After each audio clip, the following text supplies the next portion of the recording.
আজকে তৈরি করব ছেলের স্কুলের টিফিন প্রন এগ রাইস। প্রথমে চিংড়ি মাছগুলো লবণ হলুদ দিয়ে মাখিয়ে রেখে দিয়েছিলাম। এবার চিংড়ি মাছের মুড়োগুলো কেটে একটু অলিভ অয়েল তেলে ভাজা করে নেব। কম আঁচে এপিট ওপিট করে ভেজে নেওয়া হয়ে গেলে সাইডেই একটা ডিম দিয়ে দেব। সামান্য একটু লবণ দিয়ে ঝুরি ভাজা করে নিতে হবে ডিমের। চিংড়ি মাছ আর ডিম দুটোই ভাজা হয়ে গেলে আমি ডিম আর চিংড়ি মাছটা তুলে নেব।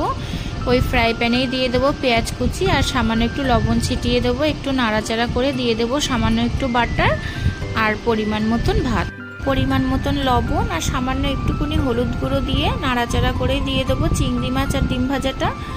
ওর উপরে দিয়ে দেবো গোলমরিচের গুঁড়ো আর সামান্য একটু চিনি দিয়ে খুব ভালো করে নাড়াচাড়া করেই নামিয়ে নিতে হবে। একদম রেডি হয়ে গেছে প্রন এগ রাইস। এটা কিন্তু খুবই হেলদি। আমি এটা সামান্য একটু অলিভ অয়েল তেলেই রান্নাটা করেছি আর সামান্য একটু বাটার দিয়েছি যাতে একটু টেস্টটা খুব বেশি ভালো